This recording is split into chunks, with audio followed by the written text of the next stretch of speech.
그래서 오늘 이제 배이화학에 대해서 배울 텐데요. 제가 그런 거 잠깐 다시 접수하면 여기 NH3가 있고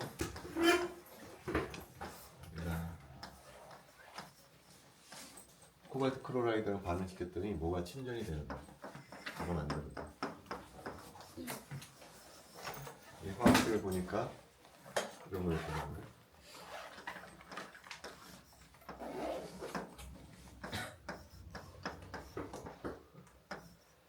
그래서 점의 표시는 뭐냐면은 얘하고 얘가 공유결합을 하고 있는 것이 아니고 그냥 붙어 있다는 거예요. 근데 정말 저런지를 알고 싶어서 뭐랑 반응을 시켰냐면은 HCl 반응을 해서 이걸 떼어내려고 생각을 했었는데 이게 반응이 전혀 진행이 되지 않았다는 거예요. 그래서 HCl 대신에 뭐랑 반응 시켰냐면은 AgNO3랑 왜 AgNO3랑 반응 시켰냐면 AG가 CL이랑 반응할지도 모른다는 생각을 해서 그때는 정말로 AG하고 CL이 반응을 해서 3몰의 AgCl이 침전이 되는 걸 발견을 했어요. 다시 말하면 이제 이 화합물에서 NH3가 붙어 있는 것이 아니고 바깥에 CL3몰이 붙어 있는 것으로 해석을 할 수가 있다는 거죠. 그래서 이제 연속 실험을 했어요. 이거 말고 이런 화학식 말고 이런 화학식을 갖는 분자들이 있었어요.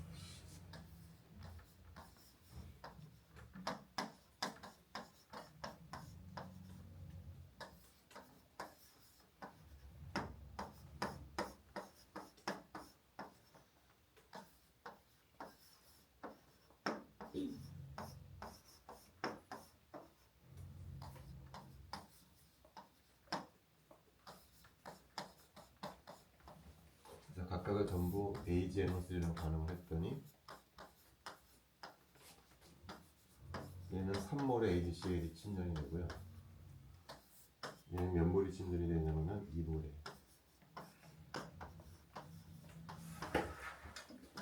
얘는 1몰. 그 다음에 얘는 아무것도 침전이 되지 않더라고요. 이 실험 결과를 설명해주기 위해서 이 화학식을 바꿨어요. 이 말은 무슨 얘기냐면 CL이 3몰이 붙어 있다는 얘기고 얘는 2몰, 얘는 1몰, 얘는 CL이 바깥에 붙어 있지 않은 것으로 해석을 할 수가 있기 때문에 화학식을 어떻게 바꿔줬냐면 얘네들을 이렇게 바꿨어요. 첫 번째는 코발트랑 붙어 있는 것은 암모니아고 바깥에 붙어 있는 것은 CL-. 그럼 3몰의 AgCl이 침전이 되는 걸 설명할 수가 있는 거죠. 반면에 두 번째 컴파운드는 2몰의 AgCl이 침전되는 것으로 봐서 이 화학식은 아마 이렇게 되는 것이다.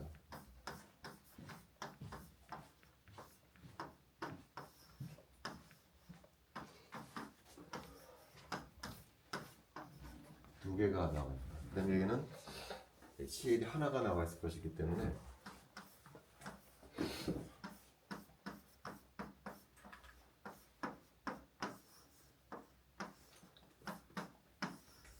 이럴 것이다. 마지막은 하나도 침전이 안 되기 때문에 얘는 아마 화학식이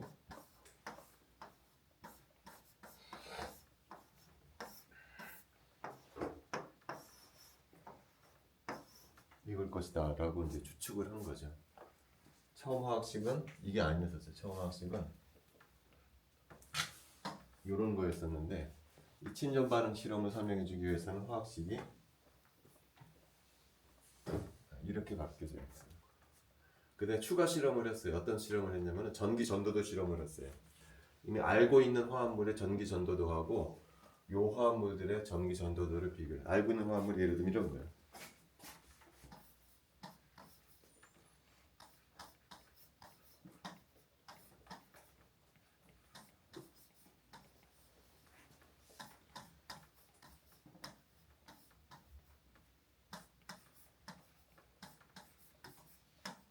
이것들은 화학식을 알고 있는 것들이에요. 그 다음에 얘네들 물속에 녹이다가 전기 전도를 측정을 해. 마찬가지로 얘도 물속에 녹인 다음에 전기 전도를 측정을 해. 그다음에 비교를 해봤더니 이 첫 번째 컴파운드하고 얘하고 전기 전도도가 비슷해요. 두 번째 컴파운드는 두 번째 화합물하고 세 번째는 세 번째라 전기 전도도가 비슷하고 얘는 전도도가 제로가 돼. 얘하고 얘가 왜 정리전도가 비슷하냐면 얘를 물속에 녹이면 어떻게 될까요? A에 3 플러스가 나올 것이고 NO3 마이너스가 3개가 녹아나와요. 근데 얘도 마찬가지예요. 얘도 물속에 녹이게 되면은 플러스 3가가 하나 녹아나오고 Cl 마이너스가 3개가 녹아나올 것이기 때문에 비슷한 전도도를 보일 수 있을 거예요. 얘도 마찬가지죠. 얘는 물속에 녹게 되면은 2 플러스가 나오게 되고 NO3 마이너스가 2개가 나오게 되겠죠. 얘도 물속에 녹이면 2 플러스가 하나가 나오고 Cl 마이너스가 2개가 나오기 때문에 이 반응식을 이 화학식을 설명해 줄 수가 있다. 얘 같은 경우에는 녹아나오지 않기 때문에 전기전도가 제로가 된다. 그래서 침전 반응 결과하고 전기 전도도 실험 결과를 비교해 보면은 화학식이 이렇게 된다라는 것을 알게 됐다. 결과적으로 뭐냐면은 이건 이제 베이 화물이라고 그러는데 베이 화물은 두 개의 껍질로 이루어졌다라는 거야. 두 개의 껍질이 뭐냐면은 요 놈. 이게 첫 번째 껍질. 그 다음에 요 놈이 두 번째 껍질이에요. 그래서 이걸 Cl-를 프라이머리 밸런스라고 해요. 그 다음에 요 NH3 6개를 뭐라고 부르냐면은 세컨더리 밸런스라고 해요. 두 개의 껍질로 이루어졌다는 거예요. 자, 근데 여기 프라이머리 밸런스를 구성한 요 이온은 얘랑 고응결합을 하고 있는 게 아니죠. 그냥 정전기적인 인력에 의해서 붙어 있는 거예요. 그래서 얘는 방향성이 없어. Cl-는 어떤 특정한 방향을 차지하고 있지는 않아. 프라이머리 밸런스를. 반면에 우리가 이제 곧 배우겠지만 이 암모니아 6개 분자는 코발트랑 공유결합을 하고 있거든요. 그래서 방향성이 존재해. 특정한 위치에만 결합을 하고 있다. 얘는 방향성이 존재해. 왜냐면 얘는 실제로 코발트랑 공유결합을 하고 있기 때문에. 반면에 얘는 그냥 정전기적 인력으로 붙어 있기 때문에 방향성이 없다라는. 그래서 우리가 이제 앞으로 주로 공부할 화물은 요거예요. 요 베이 화물에 대해서 이제 주로 보게 될 거예요. 그래서 이제 얘를 이제 지워주게 되고, 요 화물에 대해서 먼저 몇 가지 용어를 정의하려고 해요. 먼저 베이수. 베이수는 뭐냐? 코발트의 몇 개의 이건 이제 NH3를 리간드라고 부르거든요. NH3를 리간드라고 부르고 베이수는 뭐냐면은 리간드가 몇 개 붙어 있냐는 거죠. 얘 같은 경우는 6개의 리간드가 붙어 있기 때문에 리간드를 이제 6이라고 부릅니다. 그 다음에 또 중요한 것이 중시금속 원소의 산화수.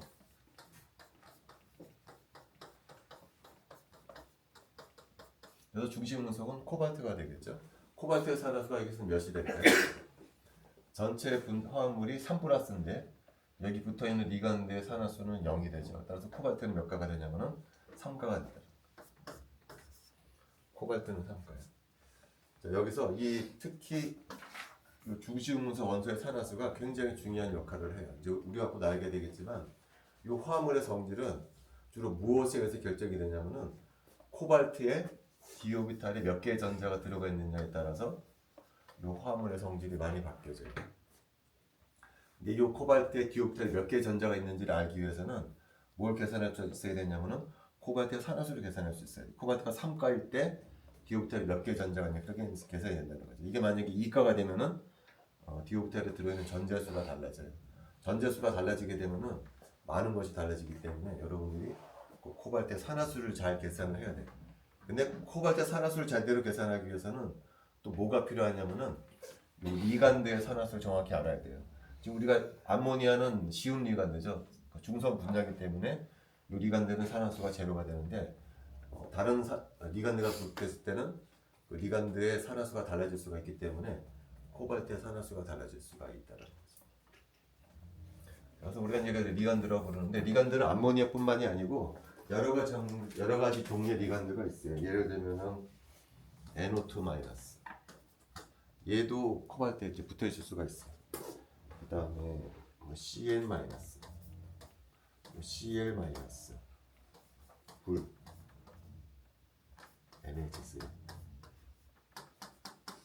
이런 것들이 요 베이 화물에 리간드로 작용할 수 있는 리간드들이 있어. 자, 근데 이 리간드들의 공통적인 특징이 하나가 있어. 공통적인 특징이 뭐냐면 얘네들은 전부 다 뭐를 갖고 있냐면은 메탈에 제공해 줄 수 있는 비공유 전자쌍을 갖고 있다는 거야. 메탈과 결합하는 리간드들이 이런 것들이 있는데 이것들은 다 공이 뭐를 갖고 있냐면은 비공유 전자쌍을 갖고 있어서 이 비공유 전자쌍이 메탈에 제공이 되면서 결합을 형성한다는 특징이 있다라는 거. 꼭 기억을 해줘야 돼. 그래서 배유 화물은 일종의 애시드 베이스 반응이랑 마찬가지야. 비공유 전자쌍은 전자를 제공해주고 그 다음에 이 중시금속 원소는 그 비공유 전자쌍을 받아들이면서 결합이 형성이 되기 때문에 애시드 베이스 리액션하고 비슷한 경향성을 보여요. 자, 그리고 그래서 조심해야 된다 그랬지. 이게 뭘 조심해야 된다 그러냐면 코발트에 디오비탈이 몇 개 전자가 있는지를 계산하기 위해서 뭐가 중요하냐면은 코발트 산화수를 제대로 계산해야 되는데 코발트 산화수를 알기 위해서 뭘 알아야 되냐면은 요 리간드의 산화수를 알아야 돼. 예를 들면은 OH2라든지 NH3는 산화수가 제로가 돼야 돼, 그죠? 얘는 마이너스일까? 얘도 마이너스일까? 이런 식으로 산화수를 잘못 계산하게 되면 큰 코 다칠 수가 있기 때문에 이건 꼭 기억을 해줘야 돼요. 자, 그 다음에 리간드 중에 좀 특별한 리간드가 있어요. 특별한 리간드. 바이덴테이트 리간드라는 게 있어요.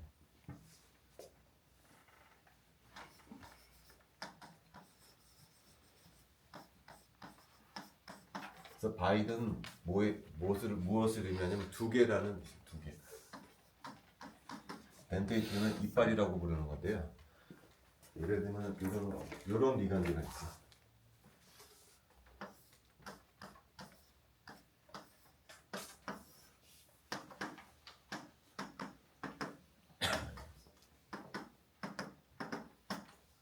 이게 바이덴테이트 이게 왜 바이덴테이트 리간드? 이게 메탈이 있으면요. 메탈이 얘랑도 결합하고 얘랑도 결합을 해서 메탈이 이 분자랑은 두 번 결합을 해. 이 이빨이라고 부르는 거야 이게. 그래서 이런 거 갖다가 바이덴테이트 리간드라고 불러요. 아까도 얘기했지만 리간드의 산화수를 기억하는 게 중요하다고 그랬죠. 얘는 리간드가 몇이 산화수가 얼마일까? -2가 돼. 여기도 마이너스가 있고 여기도 마이너스가 있기 때문에 이 바이덴테이트 리간드는 산화수가 2예요. 비슷한 리간드가 또 있어요.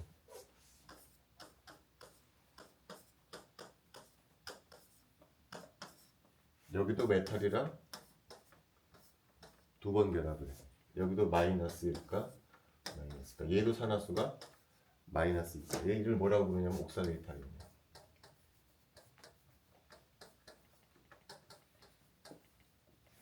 얘는 카보네이탈이온이라고.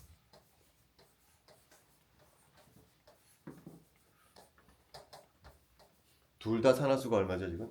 마이너스 2가라는 걸 기억을 해줘요. 그 다음에 또 자주 쓰이는 리간드 중에 이런 게 있어요.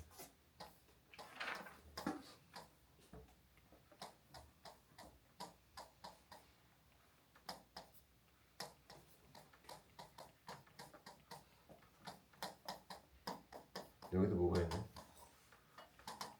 비공유 전자쌍. 그래서 여기도 메탈이랑 두 번 결합을 했어요. 그래서 대표적인 바이덴테이트 리간드 카보네이트 아이온, 옥살레이트 아이온 얘는 뭐라고 부르냐면 에틸렌 다이온.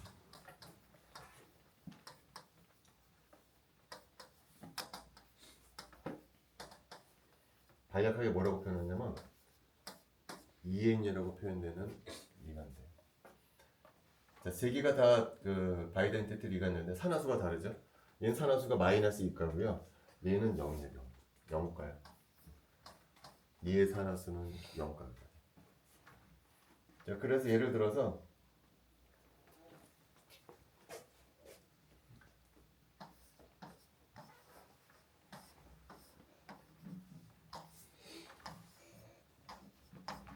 자, 이런 화합물이 있거든요. 이런 화합물이. 요 EN이라고 표현되는 건 뭐냐면은 앞서서 얘기했던 요거. 요게 붙어 있다는 에틸렌 다이온. 이걸 갖다가 그냥 간단하게 EN이라고 표현을 해줘요. 그럼 먼저 얘는 베이수가 얼마라고 그래야 될까요? 배수가 3개 붙었으니까 3이라고 부르면 안 돼. 왜 그러죠? 이건 바이덴트의 들이간이기 때문에 2번 결합한다고 그랬잖아요. 그래서 얘는 배수가 6이라고 해줘요. 자, 코발트의 산화수는 얼마가 될까요? 전체는 플러스 3가고, 그죠? 에틸렌 다이아몬이 아까 뭐라고 그랬죠? 중성 원자라고 그랬죠? 0가거든요. 그래서 코발트의 산화수는 플러스 3 이렇게 된다는 거죠. 요거 잘못 계산하면 큰일 난다고 그랬죠? 근데 이게 3가라는 걸 어떻게 알 수가 있죠? 에틸렌 다이아몬이 0가라는 걸 알아야만 이게 3가라는 거예요. 그래서 요 베이 화합물에서는 중징원소 원자 산화수가 매우 중요한데 그것을 계산하기 위해서는 요 리간드의 산화수를 잘 기억을 해줘야 돼요. 그래서 한번 연습을 한번 해볼게요. 연습을.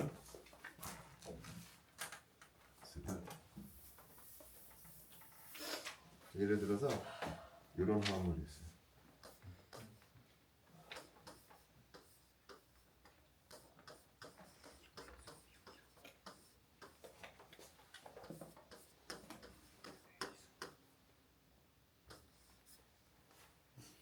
얘는 베이수가 몇이 될까요? 베이수가 6되죠? 2개 붙어 있고 4개 붙어 있기 때문에 베이수는 6이에요. 그죠? 자, 그 다음에 중요한 거는 코발트의 산화수를 계산하려고 해요. 코발트의 어떻게 계산하느냐? 얘는 K하고 얘가 붙어 있는 거잖아요. K는 산화수가 얼마죠? 플러스 1가니까 얘는 산화수가 마이너스 1가가 될 거예요. 그 다음에 NH3는 중성 리간드니까 0가고요. CA는 마이너스 1가 아까 그랬죠? 마이너스 1가. 근데 4개가 있잖아요. 마이너스 4가야. 그래서 코발트는 산화수가 얼마가 될 거냐면은 3가가 될 거예요. 그래서 여기서도 이 3가를 구하기 위해서 뭘 알아야 되죠? 암모니아의 산화수하고 CN의 산화수를 기억을 해줘야 돼요.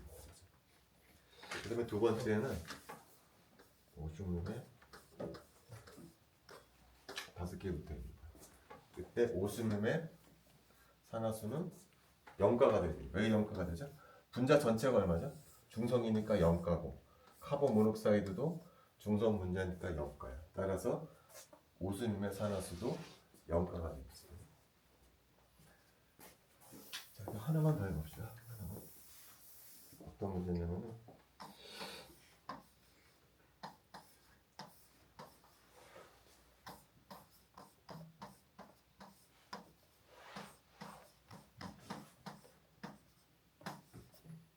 이런 분자에서 역시 마찬가지로 코발트의 산화수를 구하려고 해요. 코발트의 산화수를 구하는 이유는 뭐냐면은 코발트의 디오비탈의 전자가 몇 개 있는지를 구하기 위해서 다시 산화수를 구하는 거예요. 아까랑 마찬가지로 뭐 플러스 1가가 되겠죠. 따라서 얘는 전체적으로 마이너스 1가가 될 거예요. 근데 OH2는 중성 분자잖아요. 0가죠. OH는 마이너스 1가죠. 그죠? 마이너스 1가가 3개가 있으니까 이거 마이너스 3가가 돼서 코발트는 몇 가가 되냐면 아까랑 다르게 얘는 2가가 된다는 거죠. 아까는 3가였었죠. 첫 번째는. 지금은 2가. 산화수가 달라지면서 이 코발트에 있는 디옵탈에 있는 전자의 숫자가 달라지게 돼요. 이렇게.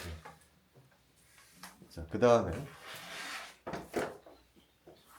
그래서 우리가 이제 지금까지 이런 화합물이 존재한다는 걸 이제 알게 됐어요. 베일수가 있잖아요.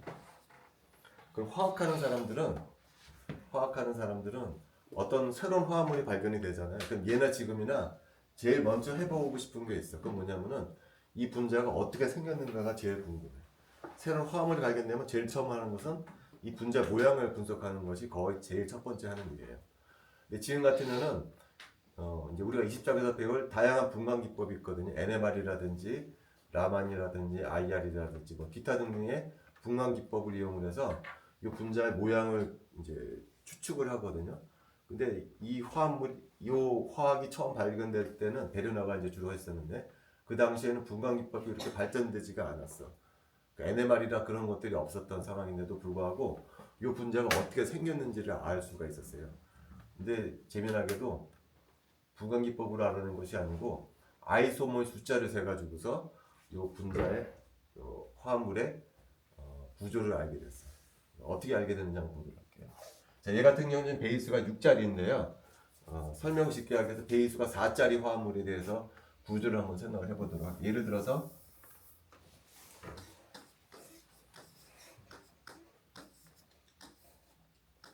예, 이런 화합물이 있거든요. 이런 화합물은 배수가 몇이 되냐면은 4가 되겠죠. 근데 내가 알고 싶은 것은 뭐냐면 이게 팔라듐인데 얘가 어떤 모양을 하고 있는지를 알고 싶은 거예요. 근데 분광기가 없어. 그때 이제 베르너라는 사람이 어떤 아이디어를 생각했냐면은 자, 배수가 4짜리인 경우에는 생각할 수 있는 구조가 두 개가 떠올랐었다는 거예요. 첫 번째 구조는 뭐냐면은 스퀘어 플라나 구조. 이렇게 네 자리를 차지하고 있죠. 스퀘어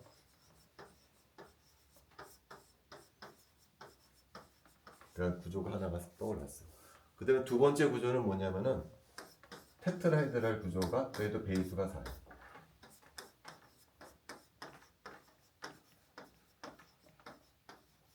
다른 구조가 있을지는 모르겠지만 대표적으로 두 가지 구조가 생각이 났었던 거예요. 그 다음에 무슨 일을 했냐면은 요 네 개, 지금은 네 개가 전부 크롤린인데 두 개가 다른 거로 치환이 된 거야. 예를 들면 이렇게. 이랬을 때 아이소머가 몇 개가 있을지를 한번 생각해 보자. 식이 이게 다 네 개였을 때는 얘도 뭐 한 가지 경우밖에 없고 얘도 한 가지 경우밖에 없는데 두 개가 FT로 치환됐다라고 그러면 예를 들어서 얘가 스퀘어 플라나 구조를 했다라고 하게 되면은 몇 가지 아이소머가 생길 수가 있냐면은 두 가지 아이소머가 생길 수가 있어요. 왜 두 가지가 생길까요? CL이 이렇게 붙어 있고 F가 이렇게 붙어 있는 경우도 있고 또 두 번째 경우는 뭐가 될까요? CL이 위쪽에 두 개, F가 아래쪽에 두 개 붙어 있는 경우입니다. 이 화학식을 이루는 분자가 만약에 스퀘어 플라나 구조를 한다고 그러면은 아이소머가 몇 개가 발견이 되게 되냐면은 두 개가 발견이 돼야 돼요. 근데 만약에 얘가 스퀘어 플라나 구조가 아니고 테트라헤드랄 구조였다고 그러면 몇 개 아이소머가 발견될까요? 하나밖에 없어요. 이거 여러분들이 CL하고 F를 어떻게 조합하든지 간에 얘는 분자가 다 똑같아. 하나밖에 없다는 거지, 아이소머가. 똑같은 분자식이지만 얘가 어떤 구조를 하느냐에 따라서 아이소머 숫자가 달라진다는 겁니다. 실제로 얘는 몇 개 아이소머가 발견이 되냐면 두 개 아이소머가 발견이 됐어요. 그 말은 무슨 얘기지? 얘가 저건 테트라헤드랄은 아니라는 거예요. 그리고 스퀘어 플라나의 구조의 가능성이 매우 크다라는 이런 식으로 구조를 아이소모의 숫자를 세 가지고서 배화물의 구조를 알려고 했었다는 거예요. 이게 베르너가 했던 아이디어였어요. 굉장히 똑똑한 아이디어죠. 그래서 예를 들어서 메탈이 있고 리간드가 6개 있어. 자, 이 구조를 한번 생각을 해보려고 해.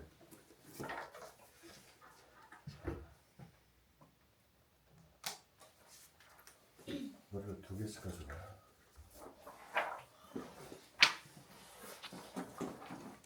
그래서 6개짜리가 붙어있는 구조를 상상을 해봐서 어떤 구조가 있을까를 상상을 해봤는데 세 가지 구조가 떠올랐었다는 거예요. 첫 번째가 정립합병하는 구조. 메탈 있고 여기 6개 자리에 리간드가 붙어있는 구조가 생각납니다.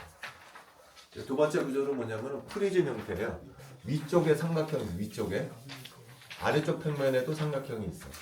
이렇게 연결해요. 가운데 메탈이 있고요.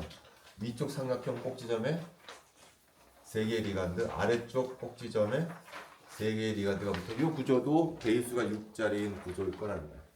그 다음에 또 생각한 것은 뭐냐면 옥타이드랄 구조예요.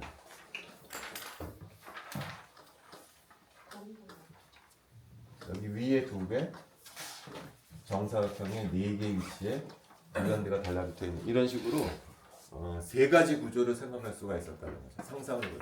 더 있을 수도 있어. 근데 일단 세 가지만 생각해 보자면. 그 다음에 요 리간드 6개 중에 2개가 다른 걸로 치환이 됐었다. 그러면 뭐 이런 경우가 생길 수가 있겠죠. 이때 아이소모 숫자를 생각을 해보자면. 요거 6개가 L이었었는데 2개가 X로 치환이 되게 되면 얘는 몇 개의 아이소모가 존재하냐면요. 얘는 3개의 아이소모가 존재해요. 왜 3개의 아이소모가 존재하죠? 이거? 여기가 X가 5도 위치에 있는 경우가 있을 것이고 벨타 위치에 있는 경우가 있을 것이고 또 뭐가 있을 수가 있나요? 파라 위치에 있는 경우가 있고 이런 구조를 하고 있다라고 그러면 몇 개 아이소모가 존재하냐면은 3개 아이소모가 존재할 거라는 거야. 똑같은 방법으로 얘도 몇 개 아이소모가 존재하는지 카운트해 볼 수가 있고 프린트블에 나와 있죠, 그죠? 여기 있고 여기 있고 여기 있고 여기 이런 식으로 세 보면은 얘도 몇 개 아이소모가 존재하냐면은 3개 아이소모가 존재하는 거야. 프린트블에 보면 나와 있어요. 근데 옥타이드를 구조라고 쓰면 몇 개 아이소모가 존재할 거냐? 2가지 경우밖에 없어요. 왜 그러냐면은 여기가 이렇게 2개가 치환되는 경우가 있을 것이고 또 어떤 경우가 있을까요? 이렇게 2개가 치환되는 경우 2가지 경우밖에 없다는 거예요. 얘는 2가지 경우밖에 없다는 거예요. 또 다른 거는 여기가 L이 3개, X가 3개 있을 때도 비슷한 방법으로 아이소모 숫자를 세볼 수가 있고 그것도 프린트물에 나와 있어요. 얘가 몇 개냐면 3개, 얘도 3개, 얘는 2개가 생기다라는 거죠. 그 말은 무슨 얘기냐면은 어떤 구조이냐에 따라서 아이소모의 숫자가 달라진다는 거예요. 근데 실제 문헌 조사를 해보면 실험한 것도 아니죠. 문헌 조사를 해보니까 이런 것들이 몇 개 아이소모가 존재하는 것으로 밝혀졌냐면은 2개의 아이소모가 존재하는 것으로 밝혀졌다는 거예요. 그 말은 무슨 얘기죠? 요 베이 화물은 베이수가 6자리인 요 화물은 어떤 구조일 가능성이 크냐면은 요 구조일 가능성이 크다라는 거예요. 옥타이드. 그리고 실제 나중에 여러 가지 분광 기법을 이용을 해서 측정을 해봤을 때 역시 마찬가지로 옥타이드를 구조를 하고 있었다는 거예요. 이런 식으로 아이소모 숫자를 세 가지고서 단순히 실험한 것도 아니고 요 분자의 구조를 밝혀냈다. 그래서 유기화학에서도 아이소모 숫자 세는 것이 중요하지만 무기화학에서도 굉장히 중요한 역할을 아이소모 숫자를 세는 거죠. 그래서 이거는 지금 우리가 이제 수업 시간에 한 거고 여러분들 프린터물에 A가 2개, B가 2개, C가 2개인 경우가 있어요. 이거 몇 개 아이소모가 생기냐면 해보면은 얘는 전체적으로 6개 아이소모가 생기는 것이 밝혀졌어요. 여러분들 프린트에 나왔으니까 한번 연습 삼아서 한번 해보도록 하세요. 선생님, 실제로 아이소모가 몇 개 있는지는 어떻게 확인하나요?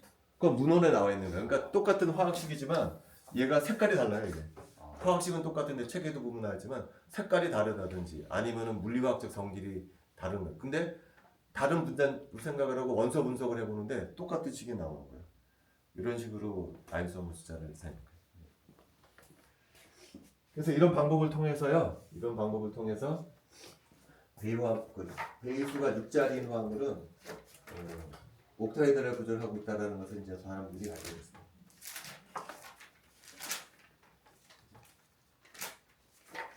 그다음에 그래서 이제 화학식도 알게 됐고 그다음에 구조도 알게 됐잖아요. 자, 이제 이거 가지고서 뭐를 설명하고 싶은 거냐면 이걸 설명하고 싶은 거예요. 우리가 첫째 시간에 했었던 게 뭐냐면은 수와 에너지를 측정을 해봤잖아요. x축이 원자 번호고 y축이 수와 에너지인데 간단히 그냥 중심원소 원소 이온의 사이즈만 고려해 봤을 때는 수와 에너지가 이렇게 그냥 모노토닉하게 떨어져야 되는데 실제로 측정을 해보니까 어떻게 된다고 했었냐면은 W자를 그리면서 떨어진다 그런 얘기를 했었죠. 그 말은 무슨 얘기냐면은 설명이 안 되는 부분이 있다고 했죠. 설명이. 요 전까지는 뭐를 설명하냐면은 중심원소 원소의 사이즈가 작아지니까 리간드가 더 가까이 가서 상호작용할 수가 있기 때문에 요만큼 떨어질 수 있다라고 설명했는데 실제로는 이게 더 떨어졌다는 거죠. 이게 왜 더 떨어졌느냐. 그걸 설명하고 싶은 거라는 거죠. 그 설명하는 이론이 3가지가 있어요.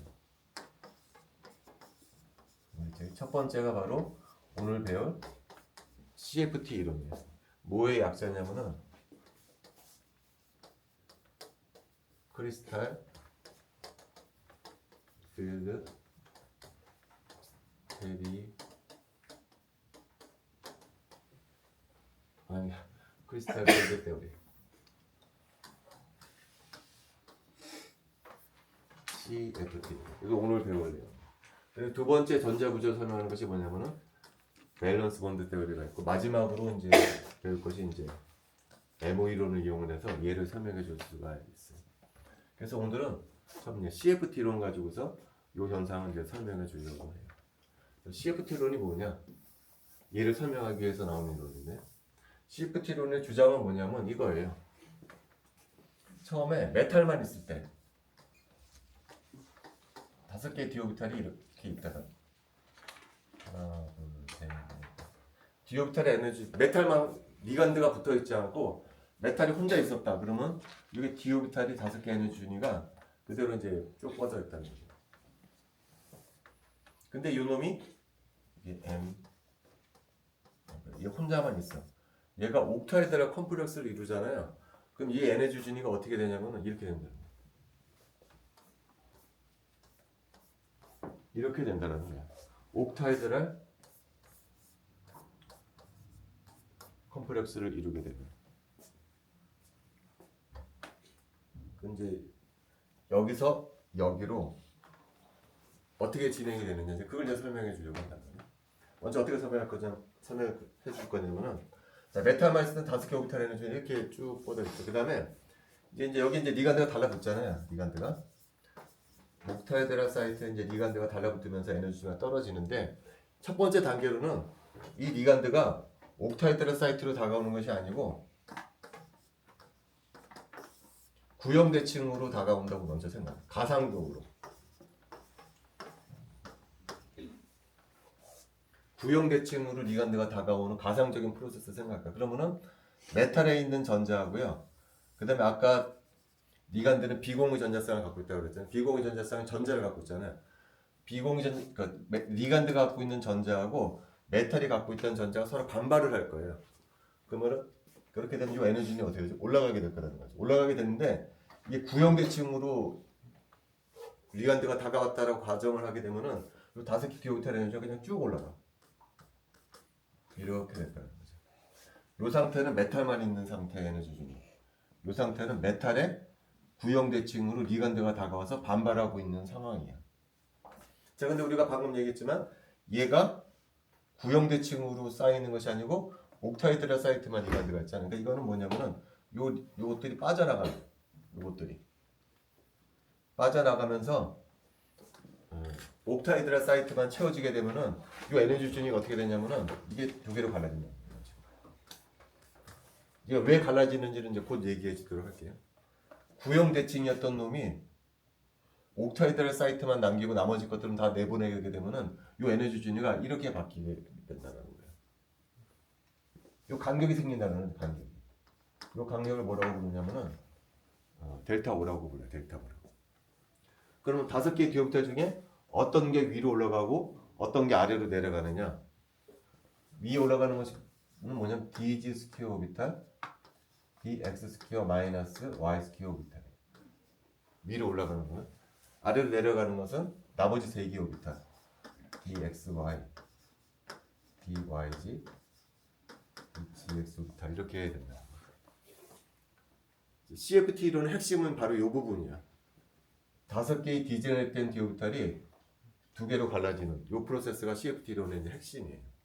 저 이름이 있어요. 밑에 있는 3개의 디오비탈을 뭐라고 부르냐면은 T2G라고 불러요. T2G. 그 다음에 위에 올라가는 2개의 오비탈을 뭐라고 부르냐면은 EG라고 불러요. EG라고. 그래서 G는 뭐의 약자냐면은 게라데의 약자예요. 게라데. 우리가 계속 했었죠. 게라데 오비탈, 운게라데 오비탈 얘기했었잖아요. D 오비탈은 무슨 오비탈일까요? 게라데 오비탈이라는 거죠. 이거 다 D 오비탈이에요. D 오비탈. 그래서 다 G자가 붙어 있는 거예요. 어쨌든 간에 5개 D 오비탈이 T2G하고 EG로 갈라지게 된다는 것이 가장 핵심적인 내용이에요. 자, 근데 지금까지는 뭐만 생각했냐면은 요 메탈하고 요 리간드 사이에 반발만 생각을 했는데 사실은 뭐가 형성이 되는 거죠? 결합이 형성이 돼요. 결합. 이것들이 결합을 하고 있잖아요. 결합을 하게 되면은 이 에너지 준위가 떨어지게 된다는 거예요. 떨어지게 돼. 여기가 이거 중심이라고 하게 되면은 이 중심까지 떨어지게 된다는 거예요. 그러니까 여기서 여기로 가고 여기서 여기로 갈 때는 뭐를 생각한 거죠? 메탈하고 리간드 사이 반발력을 고려해 준 거예요. 그죠?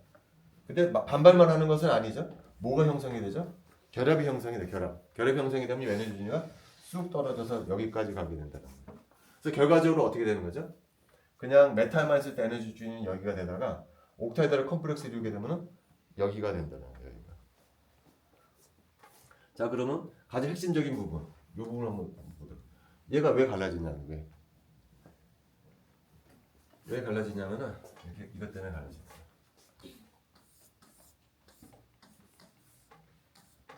이게 지축이라고 해봅시다. 그리고 리간드는 이렇게 있겠죠. 그리고 여기 메탈에 있는 오비탈 중에 DG 스퀘어 오비탈이 왜 올라가는지부터 설명해요. DG 스퀘어 오비탈이 왜 올라가냐면 DG 스퀘어 이게 지축이거든요. DG 스퀘어 오비탈은 어떤 모양이냐면은 이런 모양이에요. 이런 모양이라는 거죠. 자 근데 리간드는 아까도 얘기했지만 뭘 갖고 있다고요? 비공유 전자쌍을 갖고 있다. 전자쌍을 갖고 있어. 근데 d 오비탈에도 전자가 들어있어. 그러면은 여기 리간드에 있는 전자하고 d 오비탈에 있는 전자가 어떻게 될까 이게?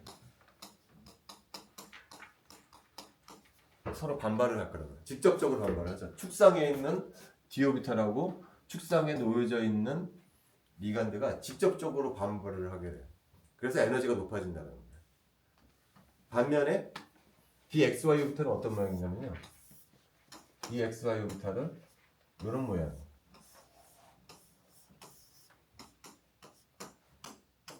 리간드는 어디에 있냐면은 축상에 있어. 얘랑은 상황이 다르다는 거예요. 얘는 어떻죠? 리간드가 있는 축으로 뻗어나와 있는 오비탈하고 반발을 하고 있는 반면 얘는 어떻죠? 오비탈이 축상으로 뻗어져 나가 있는 건 축과 사이사이에 들어가 있는 거예요. 그러니까 얘는 얘에 비해서 에너지가 어떻게 될까요? 상대적으로 낮아진다. 상대적으로. 왜 dxy 오비탈? dx제곱 빼기 y제곱 오비탈은 어떤 모양이냐면요. 이런 거예요. 축상의 로브가 있어요. 그래서 리간드도 마찬가지로 축상의 존재. 얘는 어떻죠? 직접적으로 반발하고 있다는 거예요. 이거 d x 스퀘어 마이너스 y 스퀘어 오비탈. 얘하고 얘를 비교해 보면 에너지가 뭐가 더 높아질 거냐면은 얘가 상대적으로 에너지가 더 높아질 거야. 왜 그러냐면 직접적으로 반발하고 있기 때문에 축상에서. 얘는 사이사이에 들어가 있기 때문에 상대적으로 얘보다는 얘네가 에너지가 낮아질 거라는 거예요. 그러니까 반발의 정도가 다르다라는 얘기예요. 그래서 에너지 준위가 이렇게 됩니다. g 스퀘어나 x 스퀘어 마이너스 y 스퀘어는 상대적으로 에너지가 높아지게 되고 나머지부터는 상대적으로 에너지가 떨어지게 된다. 근데 에너지는 여기에 머물러 있는 것이 아니야. 결합도 하기 때문에 여기 에너지가 쭉 떨어져서 아래쪽까지 가게 된다는 거죠. 자 그러면은 내가 지금 이 얘기를 왜 하는 거죠? 이 얘기를 왜 하냐면은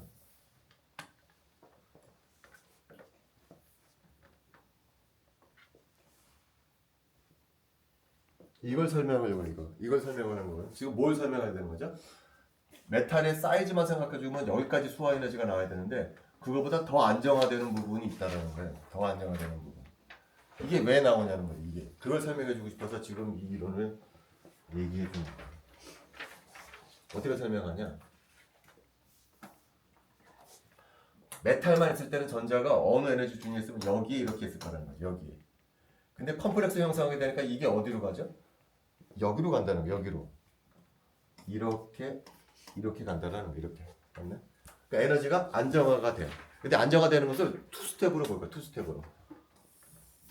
자, 여기가 어디냐면은 요 두 개 오비탈의 무게 중심에 해당하는 거예요. 무게 중심. 첫 번째는 여기서 여기로 1단계로 떨어져. 이 중앙, 요 두 개 오비탈 사이의 중앙. 그게 1단계. 그 다음에 더 떨어지죠. 사실 여기 전자 있는 것이 아니고 그보다 더 아래쪽에 전자가 있잖아요. 그죠? 두 단계라는 거야. 두 단계. 바로 요 단계가 뭐냐? 요 단계. 요만큼 안정화되고 추가적으로 더 안정화되는 부분이 또 있다라는 거예요. 맞죠? 바로 이게 이런. 요게 A라고 그러고 요게 B라고 그러면 메탈이었을 때 에너지 준위하고 컴플렉스 때 에너지 준위는 두 단계로 에너지가 떨어져. A 단계, B 단계. 바로 여기까지가 A 단계는 여기까지. 그 다음에 또 추가적으로 더 떨어지잖아요. 그거를 B 단계라고 부르고 B 단계. 또 두 단계로 에너지가 떨어진다는 거예요. 그러니까 추가적으로 에너지가 떨어지는 것은 뭐 가지고 설명해 주는 거냐면은 여기 있을 때 놈이 더 에너지가 안정화된다는 거예요. 이만큼 더. 추가적으로 안정화되는 부분이 생긴다는 거죠. 그것이 바로 B에 해당한다는 거예요. B에. 그럼 이제 구체적으로 정량적으로 한번 얘기를 한번 해보겠습니다. 정량적으로.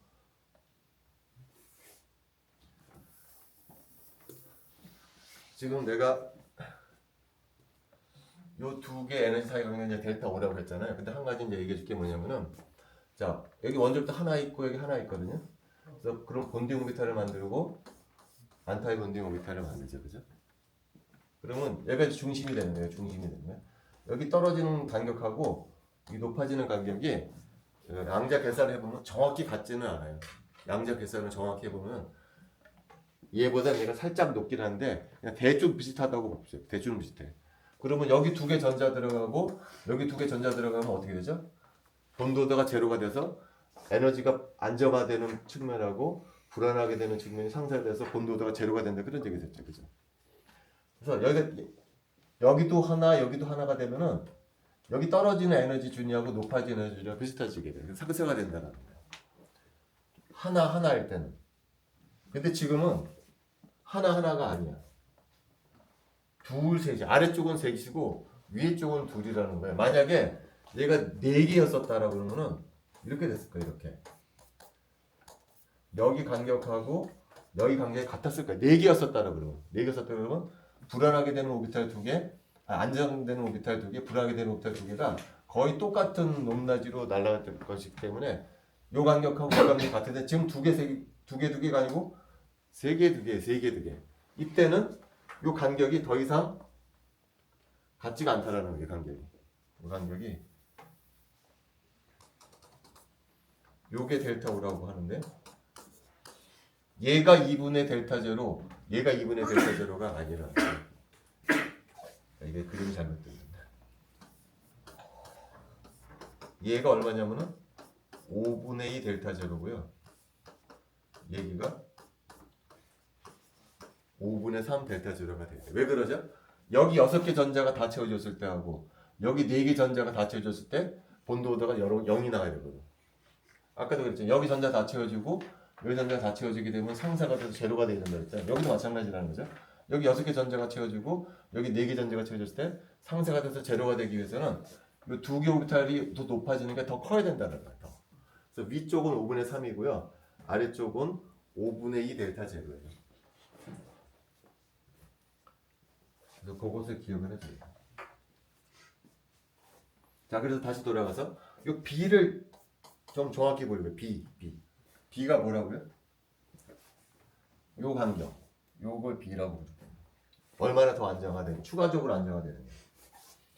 여기 있던 전자가 여기 요 점선 부분에 있었다고는 B가 제로가 됐을 거야. 근데 그거보다 더 안정화된다. 더. 근데 요 간격이 얼마라고? 요 간격이 5분의 2 델타 제로라고 그랬잖아요. 그러면 얼마큼 안정화가 될까요? 5분의 2 델타 제로 곱하기 전자 두 개가 들어가니까 이만큼 더 안정화가 될 거란 거예요. 이만큼. 요 에너지를 뭐라고 부르냐면은 CFSE라고 불러요. 뭐의 약자냐면은 크리스탈 필드 스테빌라이제이션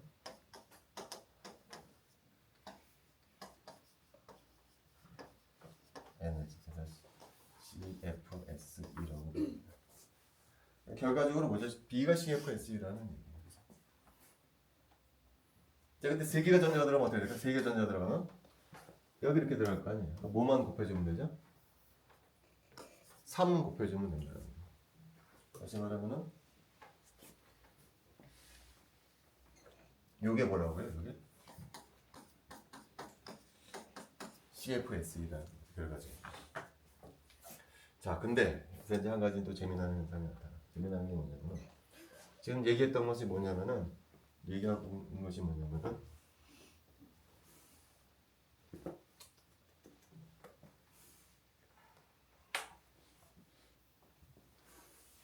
자, 5개가 있는데 이렇게 갈라진다는 거예요. 그래서 여기가 5분의 3 델타 제로만큼 올라가고 여기가 델타가 5분의 2 델타 제로만큼 내려간다라는 얘기야. 자, 근데 그리고 이 간격을 우리가 이제 델타 O라고 부릅니다. 이 델타 O가 바뀔 수가 있다는 거야. 이게 M의 D가 됐을 때 이 리간드가 어떤 리간드가 다가오느냐에 따라서 이 간격이 커질 수가 있고 줄어들 수가 있다라는 거예요. 어떤 리간드일 때는 델타가 요만큼인데 어떤 리간드일 때는 저게 더 벌어질 때가 있어요. 이런 식으로. 어떤 리간드는 이게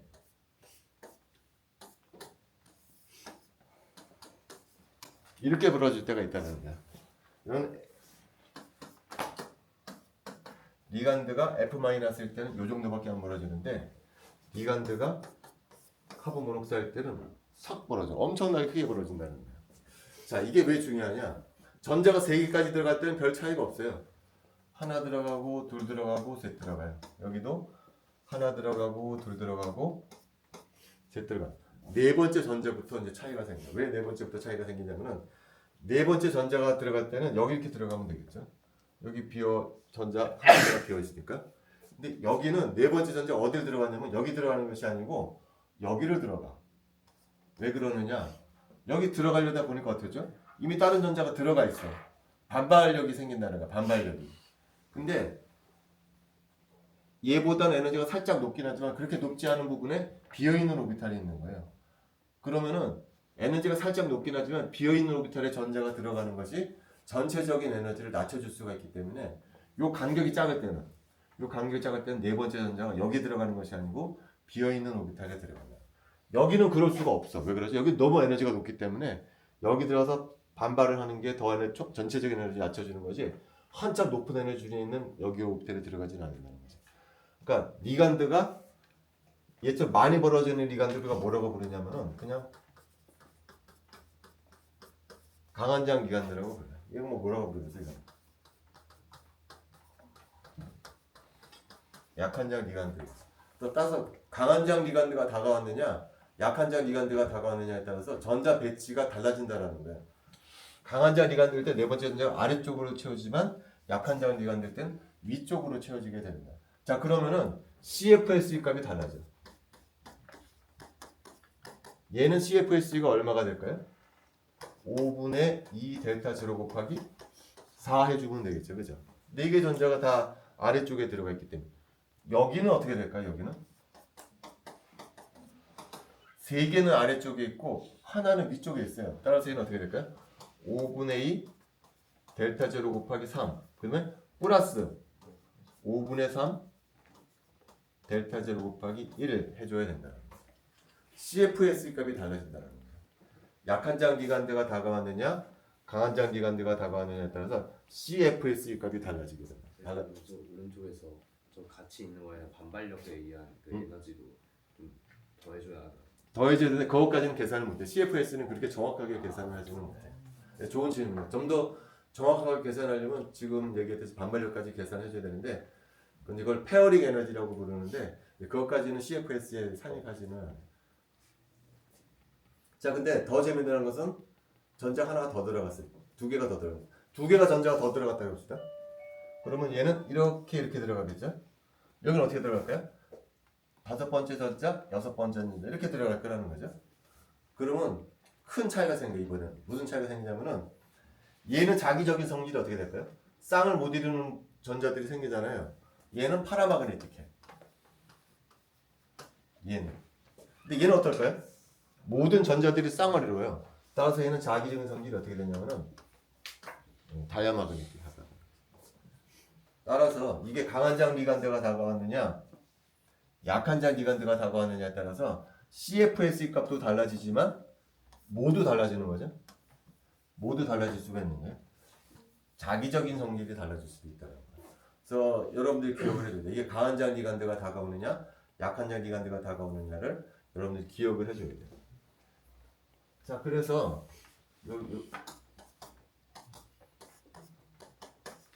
델타 O가 작은 놈을 약한 장 리간드, 델타 O가 큰 리간드를 강한 장 리간드라고 부른다. 자, 대표적인 약한 장 리간드. 이건 여러분들이 기억을 해줘야 돼요. 대표적인 강한 장 리간드. 이런 것들은 여러분들이 기본적으로 기억을 해야 돼요. 할라이드 아이온들 있잖아요. 할라이드 아이온들이 대표적으로 약한장 리간드예요. 그럼 기억을 해줘야 돼요. 대표적인 강한장 리간드는 CO나 시아나이드가 대표적인 강한장 리간드. 이 정도는 여러분들이 구분할 수 있어야 돼요. 그 다음에 중간에 애매모호한 부분에 중간장 리간드가 있어요. 여기 뭐가 들어가냐면 물하고 NH3가 중간장 리간드에 해당해서 여러분들이 이거 정도는 기억을 해줘야 돼요. 뭐가 강한장 리간드냐, 뭐가 약한장 리간드냐, 대표적으로 뭐가 중간장 리간드냐 정도는 이 정도는 여러분들이 기억을 해줘야 돼요. 그 중요하다고 그랬죠? 이게 많이 벌어지느냐 작게 벌어지느냐에 따라서 뭐가 달라지는 거죠? CFS 값이 달라지고 그 다음에 다이아미터가 달라지기 때문에 이건 조심해야 된다. 자, 그래서 일단 여기부터 한번 보도록 여기를 약한장 리간드 케이스 한번 보도록 할게요.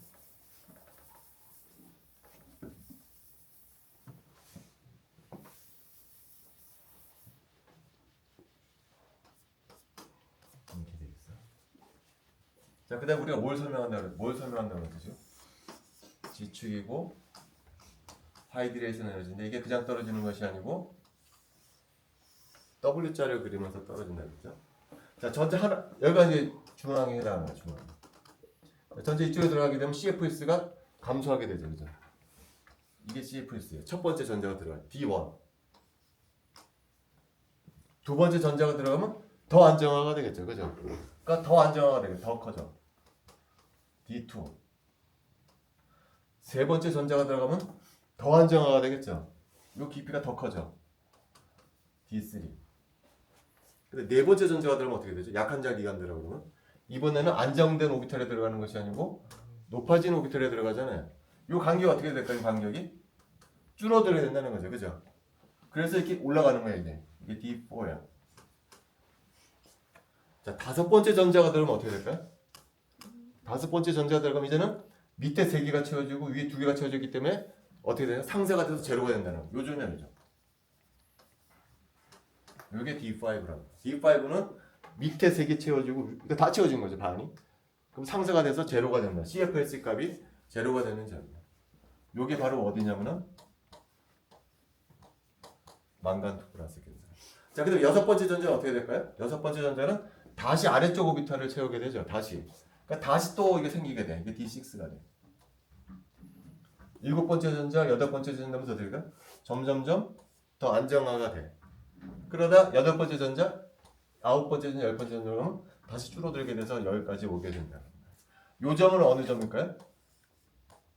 D10 다 채워졌을 때. 요 점이 어디냐면 바로 징크 2 플러스.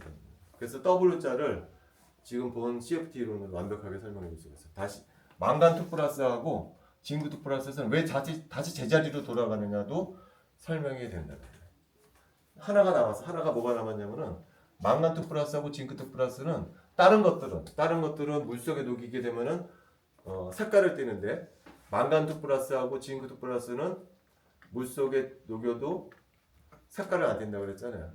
이것도 설명이래요. 징크 2 플러스 같은 경우는 왜 색깔을 안 띄지? 색깔을 띠는 게 왜 띠는 거예요? T2G에서 2G로 올라가면서 색깔을 띠는 거라고 그랬잖아요.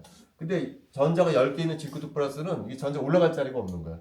이미 전자가 다 채워졌기 때문에 올라갈 자리가 없어. 그래서 흡수가 안 되는 거야. 그래서 무색이야.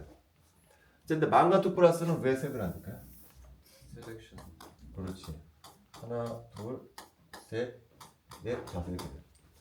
여기서 여기로 올라갈 수는 있어요. 올라갈 수 있는데 뭐가 바뀌게 되냐면은 파원리, 베타 원리의 적용을 받기 때문에 이거 전부 업스핀이거든요. 여기다 놓으면 올라갔을 때는 어떻게 되죠? 다운스핀으로 바뀌어줘야 돼. 그래야만 흡수가 되는 거야. 파원리, 베타 원리에 의해서. 왜냐면 여기도 업스핀이거든. 따라서 여기 업스핀이었던 놈이 올라가서는 다운스핀으로 바뀌어져야 돼요. 근데 그런 프로세스는 아예 안 일어나는 건 아니고 잘 안 일어나. 스핀이 바뀌지는 않아. 빛을 가지고 쏴줬을 때 이 전자 스핀이 잘 바뀌지가 않아요. 잘 안 바뀌기 때문에 흡수가 잘 안 돼. 그래서 얘도 무색에 가까워. 근데 무색에 가깝지 완전한 무색은 아니에요. 여러분들 그 책에 보면은 나중에 봐서 보세요. 여기가 이제 그 그림이거든요. 맨 오른쪽이 징크 2 플러스야. 이거 완전 무색이야. 맨 왼쪽이 망간 2 플러스인데 완전한 무색이 아니에요. 잘 들여다보면 색깔을 띄어. 희미하게 색깔을 띄어. 그 말은 무슨 얘기죠 이게? 일부 전자는 다운스핀으로 바뀌는 거야. 일부 전자는. 그러니까 전혀 안 일어나는 프로세스는 아니라는 거지. 살짝 일어나기는 일어나. 근데 전반적으로는 이제 잘 안 일어난다는 거죠. 그래서 망간 2 플러스하고 징크 2 플러스에서 왜 제자리로 복귀하느냐. 그 다음에 왜 얘네들은 색깔을 안 들이냐까지 CFT 이론으로 설명해 줄 수가 있었다라는 거죠. 자, 여기까지가 CFT 이론. 그 다음에 하나만 더. 그러면은 델타는 어떻게 측정하느냐?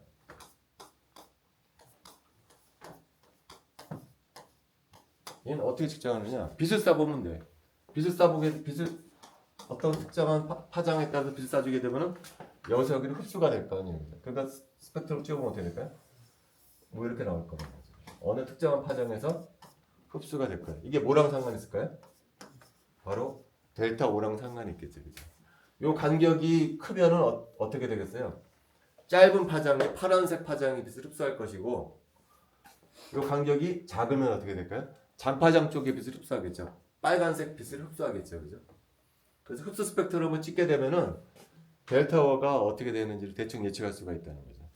그래서 아까 F-가 약한 장, H2O가 중간 장, CO가 강한 장 이렇게 붙잖아요. 이 시리즈를 뭐라고 부르냐면은 스펙트로케미칼 시리즈라고 불러요.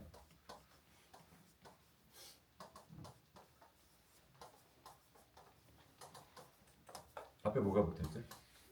스펙트로. 이 수술을 어떻게 하려느냐?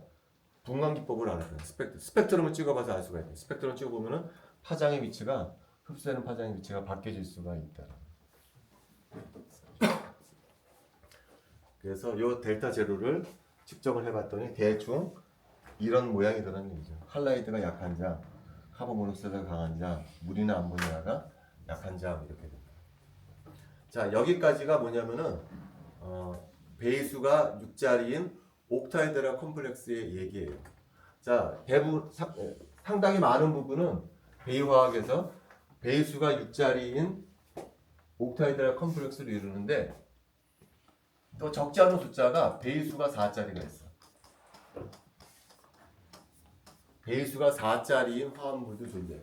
이제부터는 배수가 4자리인 화합물을 보도록 할게요. 자, 배수가 6자리인 화합물은 구조가 옥타이드라 구조밖에 하나밖에 없어. 근데 배수가 4일 때는 두 가지 구조가 가능해. 아까도 잠깐 얘기했는데 배수가 4자리 구조는 스키오프라나 구조가 있고요. 그 다음에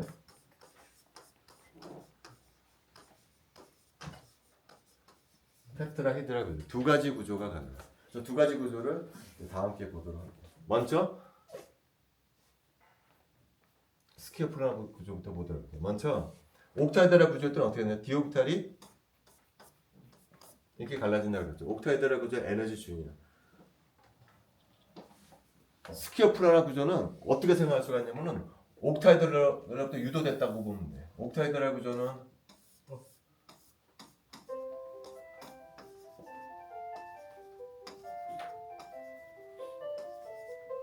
이게 지축이거든요. 이게 옥타이드라 구조예요. 스키오프라나 구조는 어떻게 생각할 수가 있냐면은 이 지축에 있는 리간들을 멀리 잡아 빼는 거예요. 그러면 뭐만 남죠? 정사각형 4개만 남아서 스키오프라나 구조가 되는 거예요. 그러니까 옥타이드라 구조에서 지축에 있는 리간들을 잡아 빼면은 스키오프라나 구조가 된다는 거예요. 자, 근데 이 옥타이드라 구조 에너지 준이거든요. 이게 뭐가 있냐면은 DG 스키오비탈이 있고 여기가 DYG가 있고 DGX가 있는데 자, DG 스키오 옥타이드라 구조에서는 여기가 이제 디오비탈이 이렇게 있겠죠. 디오비탈에 있는 전자하고 리간드가 반발하고 있을 때 에너지 준위가 여기에요. 근데 지금 스키오프라나 구조는 어떻다고 그랬냐면은 리간드 잡아 뺀다고 그랬잖아요. 그럼 어떻게 되죠? 얘하고 얘 사이에 반발력이 줄어들 거 아니에요. 그럼 이 에너지 준위가 어떻게 될까요? 떨어져야 한다는 거예요. 떨어져야 돼요. 떨어져야 한다는 거예요. 마찬가지로 YG 오비탈하고 GX 오비탈, G자가 들어오는 오비탈 두 개도 에너지가 떨어지게 된다. 얘네들은 변화가 없어.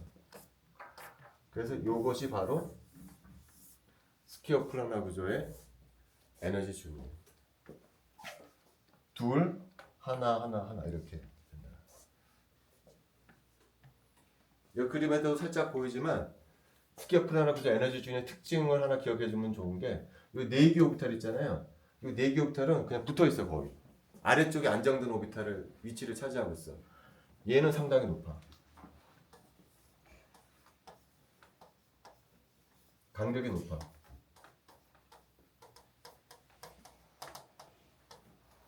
요 간격이 거의 3배 정도 돼. 여기는 스플리팅이 작아. 4개 오비탈은 붙어 있어.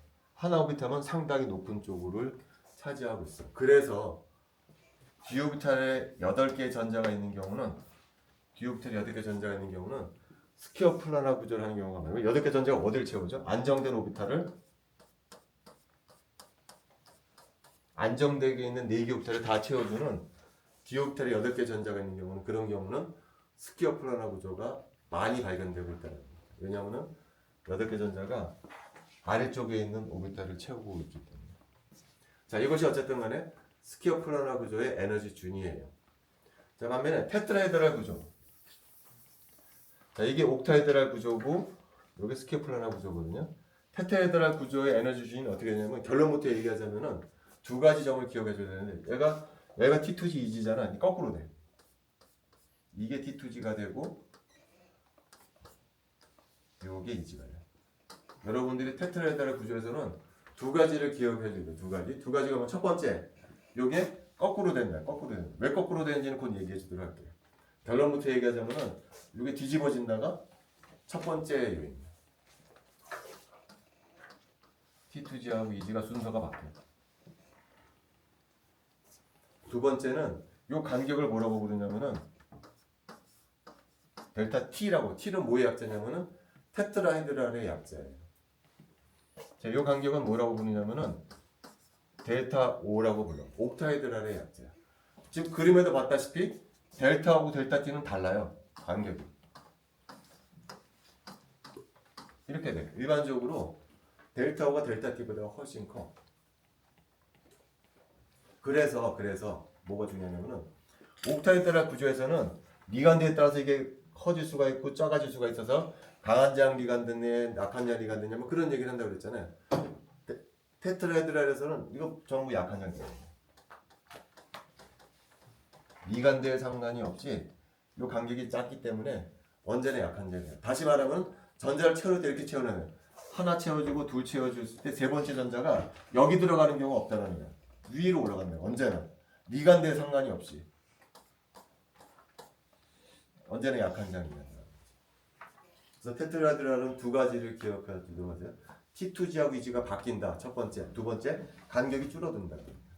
자, 그럼 왜 이게 역전이 되는가 한번 볼게요. 왜 역전이 되느냐? 자, 옥타헤드랄 컴플렉스에서는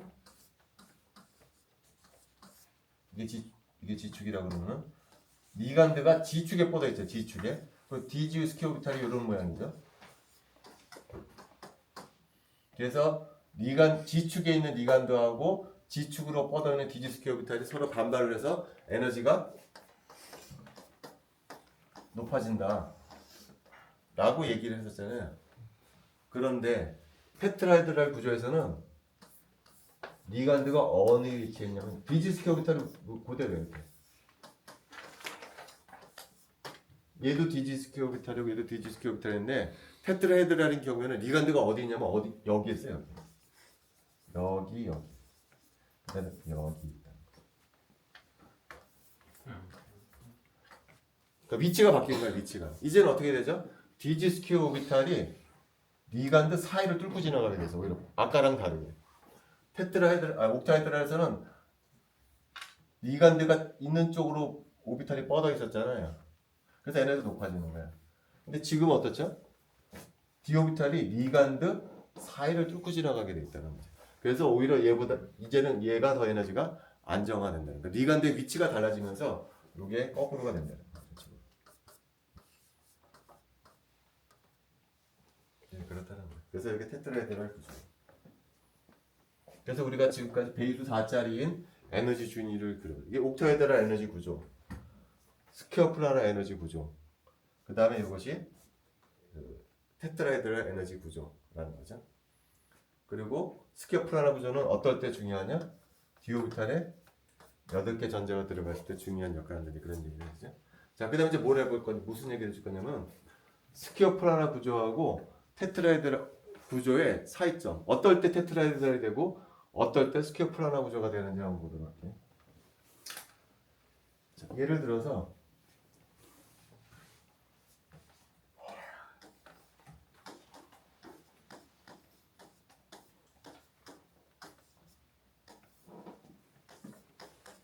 이런 화합물이 있거든요. 니켈에 시아나이드 그룹이 붙어 있어요. 얘 산화수 몇 수 되죠? 플러스 2가인가요? 플러스 2가 되죠, 그죠?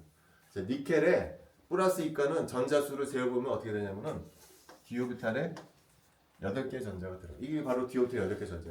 이 구조는 아까도 말했지, 디오비탈 8개 전자는 게 어떤 구조가 많다고요? 스퀘어 플라나 구조다. 이게 스퀘어 플라나 구조예요. 근데 재미나는 건 뭐냐면은 시아나이드를 클로라이드로 바꿔.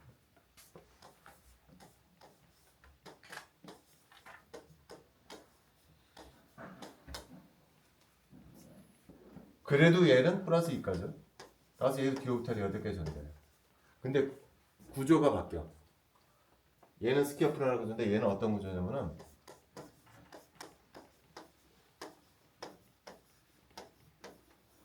테트라히드랄 구조. 그걸 어떻게 알았느냐? 여러 가지 방법 중에 그 중에 하나는 뭐냐면은 얘의 자기적인 성질을 측정을 해보잖아요. 얘는 다이아마그네틱. 반면에 얘는 자기적인 똑같이 전자 8개예요. 리간드가 바뀌는데 얘는 어떻게 되냐면은 파라마그네틱한 걸로 바뀌어. 그러니까 어떻게 설명하면 되죠? 스퀘어 플라나 구조는 에너지 준위가 어떻게 되나요? 둘, 하나 이제 멀리 떨어져 있다고 그랬잖아요. 테트라헤드라는 어떻게 된다고 그랬죠? 둘, 셋 이렇게 된다고 그랬죠. 여기 8개 전자 어떻게 들어간다면? 이게 다 채워진다는 거예요. 그래서 다이아마그네틱한 거야. 얘는 어떻게 채워진다고? 8개 전자가? 얘는 언제나 약한 자리간이기 때문에 하나, 둘, 셋, 넷, 다섯, 여섯, 일곱 이렇게 채워진다. 그래서 어떻게 되죠? 쌍을 못 이루는 전자 2개가 생겨. 그래서 얘는 파라마그네틱. 그러니까 여기서부터 이제 딜레마가 생기는 거야. 똑같이 디오비탈이 8개 전자가 있는데 어떨 때는 시아나이드가 붙어있을 때는 스퀘어 플라나 구조인데 클로라이드가 붙어있을 때는 테트라히드랄 구조를 하고 있다는 게 설명해야 되잖아요. 똑같이 디오비탈이 8개 전자 있고 단지 리간드만 바뀌었는데 구조가 달라져 버린 거야. 아니, 모양이. 그럼 이제 뭐 때문에 생기는 효과는 거죠? 이게 바로 리간드 차이 때문에 나오는 거잖아요. 리간드를 비교해 보니까 전혀 다른 리간드야. 아까도 얘기했지만 클로라이드는 어떤 리간드라고요? 대표적인 약한장 리간드. 시아나이드는 대표적인 강한장 리간드야. 근데 사이즈도 달라. 사이즈도 CL은 굉장히 커요. 리간드 중에. 시아나이드는 상대적으로 사이즈가 작아. 그러니까 리간드가 전혀 성질이 다를 거야. 얘는 약한장 리간드이면서 사이즈가 벌키해. 큰 리간드고 얘는 강한장 리간드이면서 사이즈가 작은 리간드라는 거. 그거 때문에 나타나는 현상이라는 거예요.